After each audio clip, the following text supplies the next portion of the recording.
আসসালামু আলাইকুম। Nelson Mandela's statement HS English first পেপারের যে প্যাসেজটা গতদিন আমরা এর পার্ট 1 পড়িয়েছিলাম। আজকে বাকি অংশ নিয়ে আলোচনা হবে পার্ট 2। তো যথারীতি এই প্যাসেজের কিন্তু আমরা সকল এমসিকিউ, কোশ্চেনের অ্যান্সার, ফ্লো চার্ট, সামারি এক কথায় 35 মার্কের আলোচনা কিন্তু করব আমরা আজকের এই ভিডিওতে। তো আমরা আর কথা না বাড়িয়ে শুরু করে দিচ্ছি আজকের ভিডিও। তো গতদিন যে এই পর্যন্ত পড়িয়েছিলাম তারপর থেকে আমরা শুরু করব। এটা হলো ইট ইজ ট্রু এখান থেকে। তো ম্যান্ডেলা বলছে ইট ইজ ট্রু, এটা সত্য, as I have already stated, যেমনটা আমি ইতিমধ্যে বলেছি, that I have been influenced by Marxist thought, আমি মার্ক্সবাদ দ্বারা মার্ক্স মতবাদ দ্বারা প্রভাবিত হয়েছি, মার্ক্সের মতবাদ দ্বারা প্রভাবিত। But this is also true of many of the leaders of the new independent states, কিন্তু নব্য স্বাধীন হওয়া অনেক দেশের অনেক নেতাদের ক্ষেত্রেও এটা সত্য। ইতিমধ্যে কিছুদিন আগেও যেসব দেশ স্বাধীন হয়েছে তাদের নেতাদের ক্ষেত্রেও কিন্তু এটা সত্য, তারাও মার্ক্স মতবাদ দ্বারা প্রভাবিত। সাচ ওয়াইড ডিফারেন্ট পারসনস, আর এই যে ব্যাপক বিস্তৃতির পার্থক্যের ব্যক্তিবর্গ, এখন যে ব্যক্তিগুলো বলবো তারা ভিন্ন ভিন্ন ধারার ছিল, হ্যাঁ, তারা আলাদা আলাদা ছিল, কিন্তু তারাও যেমন Gandhi, Nehru, Nkrumah and Nasser all acknowledge this fact, তারা সবাই কিন্তু এই বিষয়টা স্বীকার করে। We all accept the need for some form of socialism, socialism মানে হলো সমাজতন্ত্র, আমরা সমাজতন্ত্রের প্রয়োজনীয়তাটা গ্রহণ করি বা প্রয়োজন বোধ করি। কেন? To enable our people to catch up with, catch up with মানে হলো মানিয়ে নেওয়া, উইথ দ্য অ্যাডভান্সড কান্ট্রিজ, উন্নত দেশগুলোর সাথে আমাদেরকে মানিয়ে নেওয়ার জন্য এই সমাজতন্ত্রের প্রয়োজনীয়তাটা আমরা বোধ করি। And to overcome their legacy of extreme poverty, এবং দারিদ্রতার যে উত্তরাধিকার আমাদের উপরে আছে, যে দারিদ্রতা আছে এটা জয় করার জন্য আমাদের সমাজতন্ত্রের প্রয়োজনীয়তাটা বোধ করি। তার আমরা সমাজতন্ত্রের প্রয়োজনীয়তা দুইটা কারণে বোধ করছি। একটা হলো পৃথিবীর উন্নত দেশগুলোর সাথে আমাদের খাপ খাইয়ে নেওয়া, এবং আমাদের যে উত্তরাধিকার সূত্রে যে আমরা দারিদ্রতা পেয়েছি সেটা থেকে মুক্তির জন্য। But this doesn't mean we are Marxist, কিন্তু এর মানে এই না যে আমরা মার্ক্সবাদের অনুসারী। I have been influenced in my thinking by both West and east. West আমরা জানি পশ্চিম, আর ইস্ট পূর্ব, কিন্তু এখানে ইস্ট হলো প্রাচ্য, আর ওয়েস্ট হলো পশ্চিমা। ঠিক আছে? বলছে আমরা আই হ্যাভ বিন ইনফ্লুয়েন্সড, আমি প্রভাবিত হয়েছি, ইন মাই থিঙ্কিং, আমার চিন্তাধারায়, by both west and east, আমি পশ্চিমা পাশ্চাত্য এবং প্রাচ্য উভয় চেতনা দ্বারাই আমি প্রভাবিত হয়েছি। All this has led me to feel that, আর এই সব চিন্তাভাবনায় আমাকে এটাই বুঝতে সাহায্য করেছে বা অনুভব করার সক্ষমতা দিয়েছে, দ্যাট যে in my search for a political formula, আমার একটা রাজনৈতিক মানদণ্ডের জন্য, I should be absolutely impartial, আমাকে অবশ্যই নিরপেক্ষ হতে হবে, অ্যান্ড অবজেক্টিভ বস্তুনিষ্ঠ হইতে হবে। কি আমাকে একটা রাজনৈতিক তত্ত্ব, আমি যে এত কিছু আলোচনা করছি, এত চিন্তাভাবনা করছি, এখান থেকে আমি এইটুকুই ফিল করতে পেরেছি যে আমাদের একটা রাজনৈতিক তত্ত্ব বা মানদণ্ডের জন্য আমাকে অবশ্যই নিরপেক্ষ এবং বস্তুনিষ্ঠ বা বাস্তববাদী হতে হবে। I should tie myself to no particular system of society other than of socialism. Socialism কিন্তু আগেই বলেছি সমাজতন্ত্র, তার হলো আমাকে সমাজতন্ত্র বাদে সমাজে আর কোনো নির্দিষ্ট পদ্ধতিতে আবদ্ধ থাকা যাবে না, সমাজতন্ত্রে আবদ্ধ থাকতে হবে, অন্য কোনো সিস্টেমে আমাকে আবদ্ধ থাকা যাবে না। I must leave myself free, আমাকে অবশ্যই উন্মুক্ত থাকতে হবে, টু বরো গ্রহণ করতে, the best from the west and from the east, এই পাশ্চাত্য এবং প্রাচ্য অঞ্চল থেকে যে বিষয়গুলো ভালো সেইগুলোই আমাকে গ্রহণ করতে হবে। পাশ্চাত্য হোক আর প্রাচ্য হোক, যেখানে হোক, যেখানে যা ভালো সিস্টেম আছে সেটা আমাকে গ্রহণ করতে হবে। Our fight is against real, লাইনটা খুব ভালোভাবে খেয়াল করো, আমাদের যে সংগ্রামটা is against real and not imaginary hardships, মানে আমাদের সংগ্রামটা হলো বাস্তব দুর্দশার বিরুদ্ধে, কোনো কাল্পনিক দুর্দশার বিরুদ্ধে না। পরে আবার বলছে দেখো, were to use the language of the state prosecutor, মানে রাষ্ট্রের মানে সরকারি যে আইনজীবী তার ভাষায় আমাদের দুর্ভোগটা হলো সো কল্ড হার্ডশিপস, মানে তথাকথিত দুর্ভোগ দুর্ভোগ। তার মানে আমাদের যে সংগ্রামটা এটা হলো বাস্তব দুর্ভোগের বিরুদ্ধে, কোনো কাল্পনিক বা আইনজীবীর ভাষায় তথাকথিত দুর্ভোগ তার বিরুদ্ধে না। বেসিক্যালি মূলত we fight against two features, আমরা দুইটা বিষয়ের বিরুদ্ধে আমরা সংগ্রাম করছি, which are the hallmarks of African life. Hallmarks মানে ছাপ বা মানদণ্ড, আমরা দুইটা বিষয়ের বিরুদ্ধে সংগ্রাম করছি যা আফ্রিকান জীবনের মানদণ্ড in South Africa and which are entrenched by legislation. Legislation মানে আইন, আর এন্ট্রেন্সড মানে সুরক্ষিত, মানে যে দুটোর বিরুদ্ধে আমরা সংগ্রাম করছি এইগুলো হলো আবার আফ্রিকান আইন দ্বারা সুরক্ষিত। Which we seek to have repealed, আমরা চাই এটা হলো রদ করা হোক বা নাকচ করা হোক।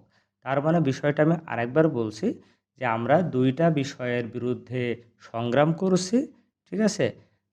যেটা হলো আফ্রিকান মানুষের মানে সাউথ আফ্রিকায় আফ্রিকানদের জীবনের মানদণ্ড, এবং এগুলো হলো আফ্রিকান আইন দ্বারা সুরক্ষিত করা আছে, আমরা চাই এই আইনটা নাকচ করা হোক। দিস ফিচার্স আর এই বৈশিষ্ট্যগুলো কি কি এবার বলছে দেখো, মানে যে দুটো আমরা নাকচ করতে চাই সেই বৈশিষ্ট্য দুটো কি কি বা নিয়মগুলো কি কি। দিস ফিচার্স আর পোভার্টি দারিদ্রতা, and lack of human dignity, এবং মানব মর্যাদার কমতি বা ঘাটতি, মানে এই দুটাই দারিদ্রতা আছে এবং তাদের মর্যাদার ঘাটতি আছে। And we do not need communist or so called educators to teach us about this things, আর এই বিষয়ে শিক্ষা দেওয়ার জন্য আমাদের কোনো কমিউনিস্টদেরও দরকার নেই, আর তথাকথিত কোনো আন্দোলনকারীদেরও দরকার নাই। মানে এই যে আগে কিন্তু বলা হয়েছিল তাদেরকে মার্ক্সবাদী বলে তাদেরকে লেবেল করা হতো, ট্যাগ দেওয়া হতো। তা বলছে যে আমরা যে অভাবে আছি এবং আমরা যে মানবীয় মর্যাদা পাই না, এইটাই আমরা চাই হলো দূর করতে। আর এটা শেখানোর জন্য আমাদের তো কোনো মার্ক্সবাদী কমিউনিস্টদেরও দরকার নাই, আর কোনো এজিটেটরদেরও আন্দোলনকারীদেরও দরকার নাই। পরের পেজে আমরা চলে যাব। The highest paid and the most prosperous section of urban African life is in Johannesburg, মানে সবচেয়ে বেশি বেতনের এবং সবচেয়ে উন্নত মানে শহরে সবচেয়ে উন্নত জীবন হলো জোহানেসবার্গে। ইয়েট এরপরেও দেয়ার অ্যাকচুয়াল পজিশন ইজ ডেসপারেট, এরপরে তাদের প্রকৃত জীবনটা অবস্থাটা হলো হতাশাগ্রস্ত। Poverty goes hand in hand, মানে দারিদ্রতা সাথে সাথে চলে, হ্যান্ড ইন হ্যান্ড মানে হলো সাথে সাথে চলে কার সাথে, with malnutrition and disease. Malnutrition মানে হলো অপুষ্টি, আর ডিজিজ মানে রোগ। রোগ এবং অপুষ্টির সাথে সাথে দারিদ্রতাও আছে। The incidence of malnutrition and deficiency diseases. Incidence মানে ব্যাপ্তি অফ ম্যালনিউট্রিশন, ম্যালনিউট্রিশন মানে হলো অপুষ্টি, মানে এই যে অপুষ্টির ঘটনা বা ব্যাপ্তি, এবং ডিফিসিয়েন্সি ডিজিজেস মানে পুষ্টিহীনতার রোগ, ডিফিসিয়েন্সি মানে ঘাটতি আর ডিজিজ মানে রোগ, is very high amongst Africans, আফ্রিকানদের ভিতরে এর পরিমাণটা অনেক বেশি। টিউবারকুলোসিস মানে হলো যক্ষা, তারপরে আসছে পেলাগ্রা মানে অপুষ্টিজনিত যে রোগ, তারপরে আছে কোয়াশিয়রকর মানে শিশুদের যে রোগ, অপুষ্টির কারণে যে শিশুদের যে রোগ হয় সেটা। তারপর আছে গ্যাস্ট্রোএন্টারাইটিস মানে হলো পেটে ব্যথা, অ্যান্ড স্কারভি, স্কারভি হলো চামড়ার একটা রোগ। Bring death and destruction of health, এই রোগগুলো মানুষের মৃত্যু ঘটায় এবং স্বাস্থ্যের হানি ঘটায়। হ্যাঁ, মানে স্বাস্থ্য ভেঙে যায় এবং তাদের মৃত্যুও ঘটাতে পারে এই রোগগুলো। The incidence of infant mortality is one of the highest in the world, এবং এই আফ্রিকানদের ভিতরে শিশু মৃত্যুর হারটাও পৃথিবীর ভিতরে ওয়ান অফ দ্য হাইয়েস্ট, অন্যতম সর্বোচ্চ, এখানে শিশুর মৃত্যুর হারটা বেশি। The complaint of Africans however is not only that they are poor and the whites are rich, বলছে আফ্রিকানদের অভিযোগ কিন্তু এটা না যে তারা গরিব আর শ্বেতাঙ্গ মানে যারা মানে সাদা চামড়ার তারা যে ধনী, এটা কিন্তু অভিযোগ না। But that the laws which are made by the whites, বরং এটাও তাদের অভিযোগ যে এই শ্বেতাঙ্গরা যে আইনটা তৈরি করে are design to preserve this situation, এই অবস্থানটা ধরে রাখার জন্যই তাদের আইনগুলো সেভাবে নকশা করে তৈরি করা হয়, যাতে এই যে এতক্ষণ যে কষ্টের কথা বললাম এটা দীর্ঘদিন চলে। There are two ways to break out of poverty, এই দারিদ্র্য থেকে মুক্তি পাওয়ার দুইটা পদ্ধতি আছে। দারিদ্র্য থেকে বের হওয়ার কয়টা উপায় আছে? দুইটা। The first is by formal education, প্রথম উপায় হলো প্রাতিষ্ঠানিক শিক্ষার মাধ্যমে, and the second is by the worker acquiring a greater skill at his work, দ্বিতীয়টা হলো শ্রমিকরা তার কর্মক্ষেত্রে আরও বেশি দক্ষতা অর্জন করবে, অ্যান্ড দাস হায়ার ওয়েজেস, এবং বেশি দক্ষতার কারণে পরে আরও সে বেশি বেতন পাবে। ওয়েজ মানে বেতন। As far as Africans R concerned, both these avenues of advancement are deliberately curtailed by legislation.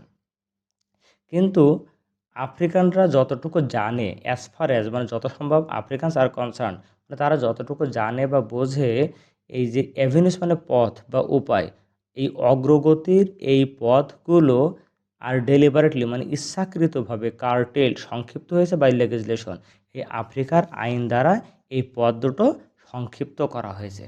Cartel মানে হলো সংক্ষিপ্ত করা। পরে দেখো আমরা এখন যেটা পড়াবো এই প্যাসেজটা কিন্তু খুবই গুরুত্বপূর্ণ এবং এখান থেকেই কিন্তু আমাদের সামারিটা আসতে পারে। আমি এখানে যে সামারিটা দিয়েছি সেটা হলো এই প্যাসেজের। The present government has always sought to hamper Africans in their search for education, মানে বর্তমান সরকার সবসময়ই আফ্রিকানদের শিক্ষার অধিকারটাকে সংকুচিত করার চেষ্টা করেছে।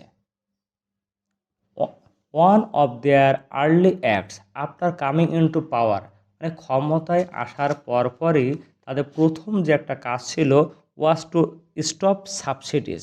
সাবসিডিজ মানে ভর্তুকি, কোনো পণ্যের উপরে বা কোনো বিষয়ের উপরে সরকার একটা এক্সট্রা ফাইন্যান্সিয়াল এইড সহায়তা দান করে, ওইটাকে সাবসিডিজ বলা হয়। তো এই সাবসিডিজটা বন্ধ করে দেয় ফর আফ্রিকান স্কুল ফিডিং, মানে আফ্রিকার স্কুলে শিশুদের যে খাবার একটা ব্যবস্থা ছিল সেই খাবারে সরকার একটা ভর্তুকি দিত, তাই এই সরকার ক্ষমতা আসার পরপরই সেটা বন্ধ করে দেয়। Many African children who attended schools depended on this supplement to their diet, মানে অনেক আফ্রিকান শিশুরা যারা স্কুলে যেত তারা এই সম্পূরক খাবারের উপরে তাদের খাবার হিসেবে নির্ভর করত, মানে স্কুল থেকে যে খাবারটা দেয় তার উপরে তারা ডিপেন্ড করত। কিন্তু সরকার এখানে ভর্তুকি বন্ধ করে দিয়েছে। This was a cruel act, এটা ছিল একটা নিষ্ঠুর কাজ। There is compulsory education for all white children at virtually no cost to their parents, মানে শ্বেতাঙ্গ শিশুদের জন্য মানে বাহ্যিক দৃষ্টিতে তাদের পিতামাতার কোনো খরচ বাদেই তাদের জন্য বাধ্যতামূলক শিক্ষার ব্যবস্থা আছে। Be they rich or poor, তো সেই মানে শিক্ষার্থীদের বাবা মা ধনী হোক বা গরিব হোক তাদেরকে প্রায় বিনামূল্যেই পড়ালেখা করার ব্যবস্থা আছে। Similar facilities are not provided for the African children, এই ধরনের একই ধরনের সুযোগ সুবিধা আফ্রিকান শিশুদের জন্য দেওয়া হয় না। দো দেয়ার আর সাম হু রিসিভ সাচ অ্যাসিস্ট্যান্স, হ্যাঁ যদিও কিছু আফ্রিকান শিশু এই সুযোগটা পায় কিন্তু সেই পরিমাণে পায় না। African children however generally have to pay more for their schooling than whites, অর্থাৎ যাই হোক এই শ্বেতাঙ্গদের চাইতে আফ্রিকান শিশুদেরকে কিন্তু লেখাপড়ার জন্য বেশি টাকা খরচ করতে হয়, বেশি পে করতে হয়, ব্যয় করতে হয়। According to figures quoted by South African Institute of Race Relations in its 1963 journal, মানে South African Institute of Race relation একটা সংস্থা, তাদের 1963 সালের জার্নালে যেমনটা বলা হয়েছিল অ্যাপ্রক্সিমেটলি মানে প্রায় 40% of African children in the age group between 7 to 14, মানে আফ্রিকান শিশুদের যাদের বয়স হলো 7 থেকে 14 বছর বয়স, এদের ভিতরে 40% শিশুই ডু নট অ্যাটেন্ড স্কুল, তারা স্কুলে যায় না। মানে 7 থেকে 14 বছরের বাচ্চাদের ভিতরে 40% স্কুলে যায় না। For those who do attend school, আর যারা স্কুলে যায় the standards are vastly different from those afforded to white children, আর যারা স্কুলে যায় তাদের লেখাপড়ার যে মান সেটা হলো ওই শ্বেতাঙ্গ শিশুদের চাইতেও অনেক পার্থক্য আছে তাদের ভিতরে। The government often answers its critics, আর সরকার তার সমালোচকদেরকে প্রায় সময় এই কথা বলে উত্তর দেয় যে Africans in South Africa are economically better off than the inhabitants of the other countries in Africa. Africa কিন্তু একটা মহাদেশ। তো বলছে এই সরকার বলতে চায় এই আফ্রিকা মহাদেশে আরও যে দেশগুলো আছে তার ভিতরে সাউথ আফ্রিকায় যারা বাস করে এই আফ্রিকানরাই অনেক ভালো আছে, ইকোনমি ইকোনমিক্যালি বেটার অফ, তাদের অর্থনৈতিক অবস্থা অন্য আফ্রিকান দেশের চাইতেও ভালো। I do not know whether this statement is true, আচ্ছা আমি জানি না এই বক্তব্যটা সত্য কি না, অ্যান্ড ডাউট এবং সন্দেহ আছে, whether any comparison can be made without having regard to the cost of living index in such countries. এমন দেশে মানে ব্যয় করার সূচকের সাথে বিবেচনা না করে মানে তুলনা না করে এমন একটা কথা বলা যায় কি না সেই ব্যাপারে আমার সন্দেহ আছে। But even if it's true, তারপরেও যদি এটা সত্য হয়েও থাকে, as far as the African people R concern it is irrelevant, তারপরও আফ্রিকার লোকজন মনে করে এটা হলো অপ্রাসঙ্গিক, এই কথা বলার কোনো প্রসঙ্গই আসে না। আসলে এই লাইন দ্বারা কী বুঝিয়েছে, মনে করো অন্যান্য দেশের জীবনযাত্রার মানটা হলো অতটা ব্যয়বহুল না, কিন্তু সাউথ আফ্রিকায় জীবনযাত্রার মানটা ব্যয়বহুল। তোমরা জানো যে একটা গ্রামে বাস করলে দেখা যাচ্ছে 20,000 টাকা ভালোভাবে চলা যায়, কিন্তু শহরে দেখা যাচ্ছে একজনের চলতেও কিন্তু 20,000 টাকা কষ্ট হয়ে যায়। সেই কথাই বলা হয়েছে যে এই যে কস্ট অফ লিভিং ইন্ডেক্স, এই সূচকটা এমন দেশে জীবনযাত্রার মান এটা বিবেচনা ছাড়াই কীভাবে কথা বলা যায়, এটা নিয়ে তিনি সন্দেহ প্রকাশ করেছেন। এরপরে আমরা একদম শেষে চলে আসছি প্যাসেজের। Our complaint is not that we are poor, আমাদের অভিযোগ এটা না যে আমরা গরিব, by comparison with people in other countries, অন্য দেশের লোকের চাইতে আমরা গরিব এটা আমাদের অভিযোগ না, but that we are poor by comparison with the white people in our own country, বরং আমাদের অভিযোগ এটা, সেটা হলো আমাদের দেশে শ্বেতাঙ্গ লোকেদের চাইতেও আমরা গরিব, and that we are prevented by legislation from altering this imbalance, আর এই যে অসঙ্গতি, এই যে অন্যায় বা এই যে ভারসাম্যহীনতা, এটা পরিবর্তন করাটা আবার কি আইন দ্বারা রোধ করা আছে, নিষিদ্ধ করা আছে। আমরা এই মানে আইন দ্বারা এমনভাবে করা আছে যে আমরা চাইলেই এই ইমব্যালেন্সটাকে ব্যালেন্স করতে পারবো না। The lack of human dignity experienced by Africans, মানে আফ্রিকানরা যেভাবে মানুষের মর্যাদার যে ঘাটতি এটা বোধ করে, is the direct result of the policy of white supremacy, এটা হলো শ্বেতাঙ্গদের আধিপত্যের এটা সরাসরি একটা ফলাফল, মানে তাদের যে আধিপত্যের যে নীতি আছে তার সরাসরি ফল হলো এই আফ্রিকানদের হিউম্যান ডিগনিটির যে ঘাটতি সেটা। White supremacy implies black inferiority, শ্বেতাঙ্গদের আধিপত্য মানেই হলো কৃষ্ণাঙ্গদের হীনমন্যতা, মানে তারা যদি সুপ্রিমেসি থাকে তাহলে এরা অবশ্যই হীনমন্যতায় থাকবে, একজন যদি বড় হয় আরেকজন ছোট হয়ে যাবে, এটাই স্বাভাবিক। লেজিসলেশন মানে আইন design to preserve white supremacy entrenches this notion, আর আইনটা এইভাবেই ডিজাইন করা হয় যাতে করে এই হোয়াইটদের শ্বেতাঙ্গদের আধিপত্য সুরক্ষা করা যায়। দিস নোশন, নোশন মানে নীতি। This then is what the ANC is fighting, আর এই কারণেই African National Congress ANC fight করে যাচ্ছে। Their struggle is are truly national one, তাদের সংগ্রামটা আসলেই প্রকৃতপক্ষে একটা জাতীয় সংগ্রাম। It is a struggle of the African people, এটা হলো আফ্রিকান জনগণের একটা সংগ্রাম। Inspired by their own suffering, আর তারা এই সংগ্রাম কেন করছে, তাদের নিজস্ব ভোগান্তি অ্যান্ড দেয়ার ওন এক্সপিরিয়েন্স, নিজেদের অভিজ্ঞতা থেকেই তারা এই আন্দোলনটা করছে। It is a struggle for the right to live, এটা বেঁচে থাকার অধিকারের জন্য সংগ্রাম। লাস্টে দেখো, ডিউরিং মাই লাইফ টাইম, আমার জীবনকালে I have dedicated myself, আমার নিজেকে উৎসর্গ করে দিয়েছি to this struggle of the African people, African লোকজনদের এই সংগ্রামে নিজেকে আমি উৎসর্গ করে দিয়েছি। I have fought against white domination, আমি শ্বেতাঙ্গদের আধিপত্যের বিরুদ্ধে আমি সংগ্রাম করেছি। I have fought against black domination, আমি কৃষ্ণাঙ্গদের আধিপত্যের বিরুদ্ধে লড়াই করেছি। আই হ্যাভ চেরিশড, চেরিশ মানে লালন করা, the ideal of a democratic and free society, আমি একটা আদর্শ মানে ডেমোক্রেটিক গণতান্ত্রিক এবং স্বাধীন সমাজের স্বপ্ন দেখি। In which all persons live together, যেখানে সকল মানুষ একসাথে বাস করবে। ইন হারমোনি, ঐক্যের সাথে।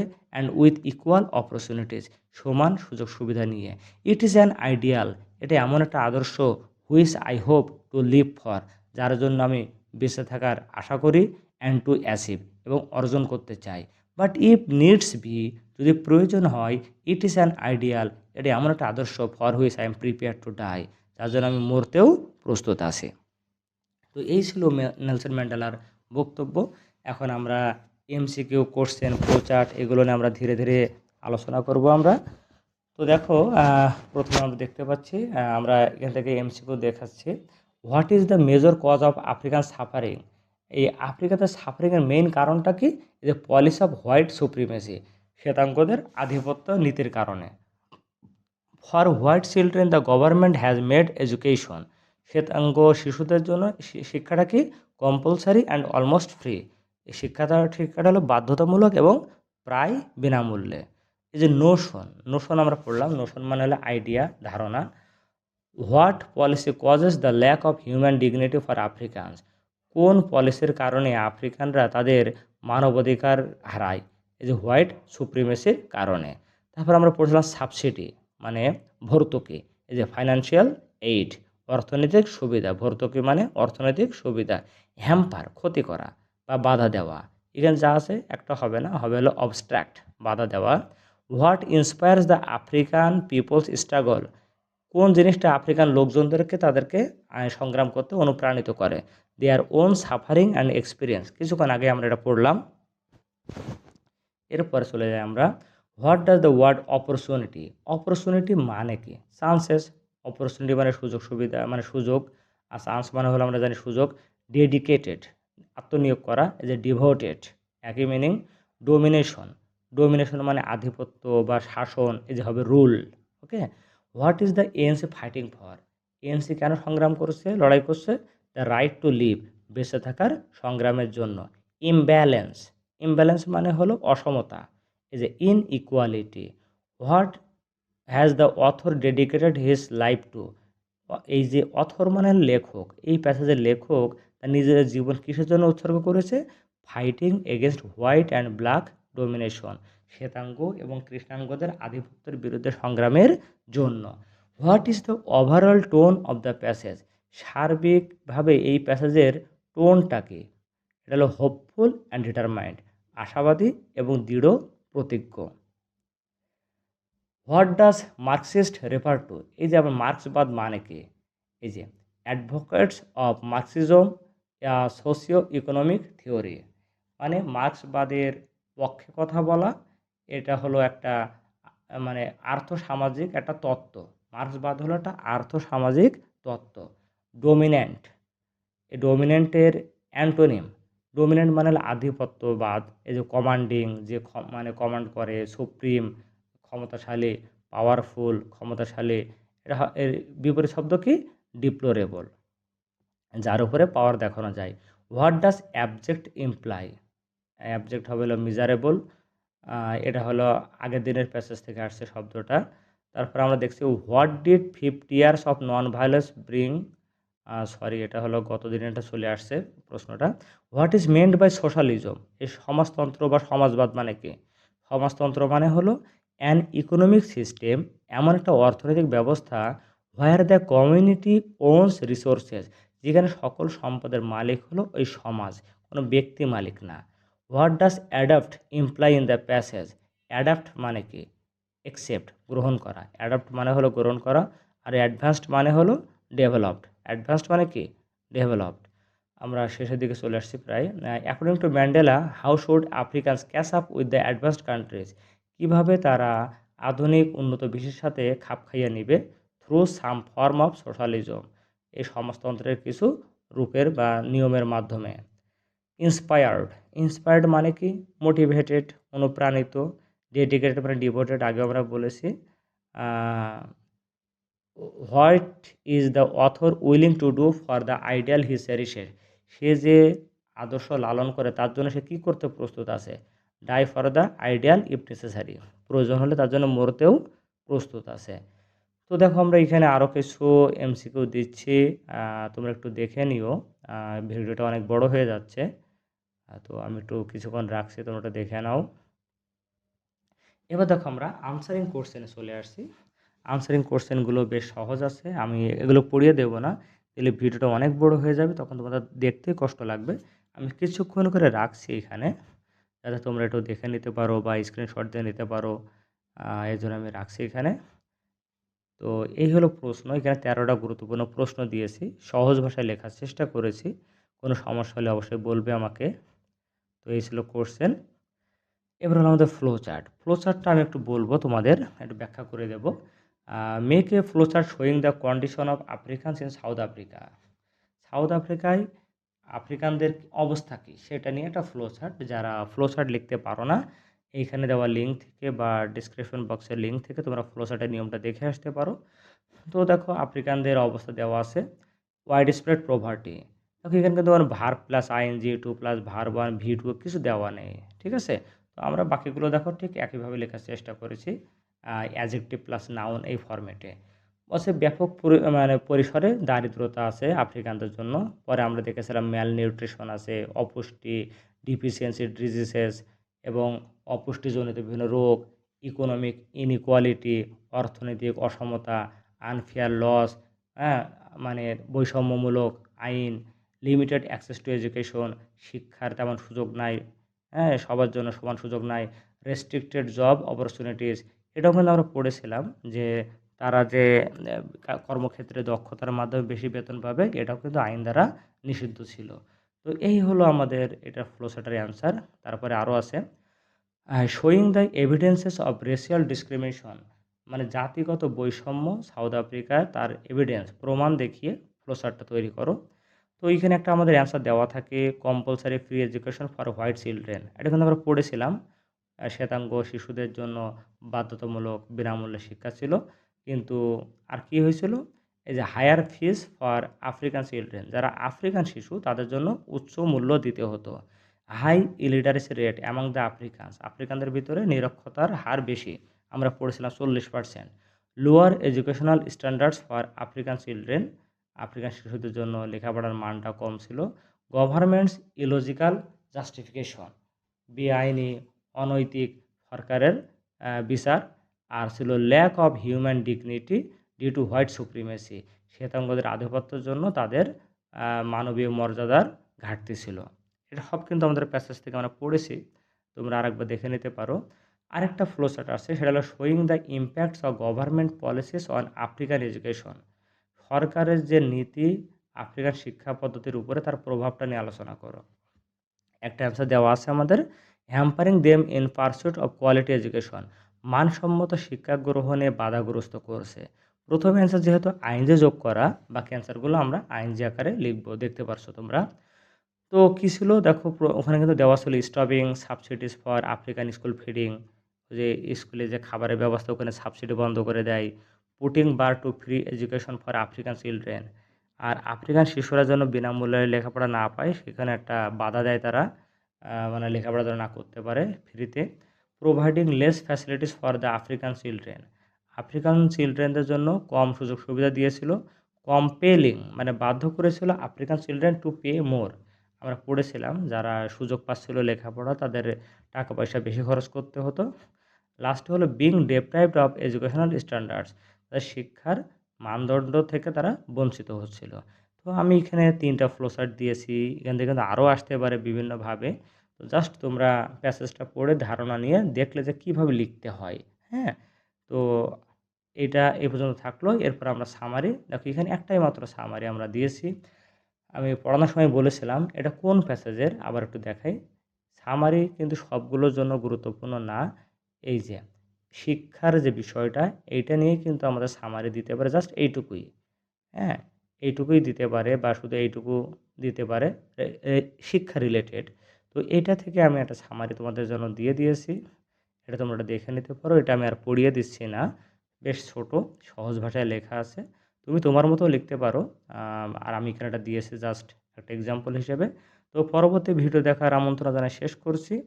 আর আজকের ভিডিওতে কোনো ভুল ভ্রান্তি হলে ক্ষমা সুন্দর দৃষ্টিতে দেখার অনুরোধ করছি এবং ভিডিওটা যদি ভালো হয় অবশ্যই কমেন্ট করে সাবস্ক্রাইব করে সাথে থাকবে। আজকে এই পর্যন্তই। আসসালামু আলাইকুম।